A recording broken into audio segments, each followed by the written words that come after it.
स्वागत है आप सभी का दिव्य दिल्ली न्यूज में और मैं हूं आपके साथ मेघा।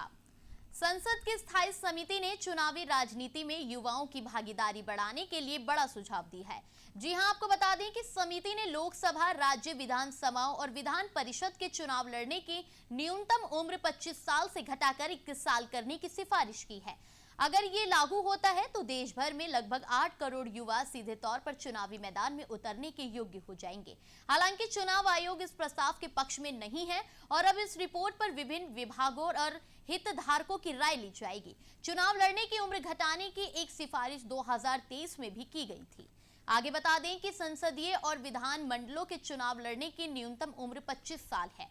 इसे घटाकर पंचायत और स्थानीय चुनाव की तरह 21 साल करने को लेकर संसद की स्थायी समिति की सिफारिश से इलेक्शन कमीशन इत्तेफाक नहीं रखता।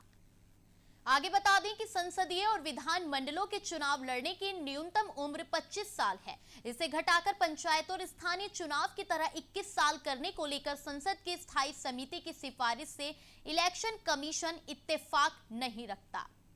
दरअसल चुनाव आयोग को इस बात समिति के सुझाव वाली रिपोर्ट मिली तो उसने सहज प्रतिक्रिया राय समिति को भेजी कि वह चुनाव लड़ने की उम्र घटाने के कतई पक्ष में नहीं है, क्योंकि 18 साल की उम्र में अगर एक वोट दे भी दिया तो इस अवस्था में इतनी परिपक्वता नहीं आती कि युवा संसद या विधानमंडल जैसे महत्वपूर्ण पद की जिम्मेदारियों को संभालने और समझने की गंभीरता हासिल कर ले।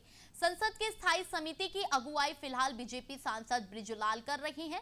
समिति की रिपोर्ट में कहा गया है कि विकसित और नए जमाने की सोच वाले युवाओं को लोकतांत्रिक प्रक्रियाओं से रूबरू कराने और अंतर्राष्ट्रीय माहौल को ध्यान में रखते हुए देश को चुनाव लड़ने की न्यूनतम उम्र 25 साल से घटाकर 21 साल करने पर फिर से गंभीरता पूर्वक विचार करना चाहिए। हालांकि विशेषज्ञों का मानना है कि इस बदलाव को गति देने के बाद देश भर में कम से कम 8 करोड़ और युवा चुनाव लड़ने की उम्र संबंधित योग्यता पूरी करने लायक हो जाएंगे। स्थायी समिति ने विधि और न्याय मंत्रालय को मशविरा देने के लिए भेजी रिपोर्ट के साथ उम्मीद भी जताई है कि विभिन्न विभागों के बीच इस प्रस्ताव पर व्यापक चर्चा होनी चाहिए।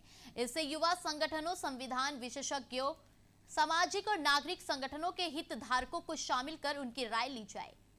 बता दें कि चुनाव लड़ने की उम्र घटाने की एक सिफारिश 2023 में भी की गई थी। तब तो चुनाव लड़ने की उम्र 25 साल से घटाकर 18 साल करने की सिफारिश की थी।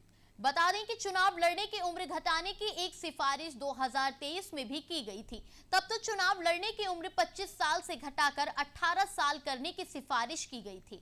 अगस्त 2023 में संसद की स्थायी समिति ने विधानसभा और लोकसभा चुनाव लड़ने की न्यूनतम आयु 25 से घटाकर 18 साल करने की सिफारिश की थी। समिति ने पश्चिमी देशों मसलन कनाडा, ब्रिटेन, ऑस्ट्रेलिया और न्यूजीलैंड जैसे देशों की नकल में यह सिफारिश भी की थी। इन देशों में मतदान करने और चुनाव लड़ने की उम्र एक समान है। भारत में फिलहाल कुल मतदाता 1 अरब के आसपास है, यानी कुल 99 करोड़ से अधिक। उनमें से 20 से 29 साल के औसत वाले 19 करोड़ 74 लाख वोटर हैं, जबकि इनमें भी 21 से 25 साल की उम्र के बीच 8 करोड़ मतदाता हैं। देश भर में 18 से 19 साल के मतदाता 1 करोड़ 84 लाख हैं।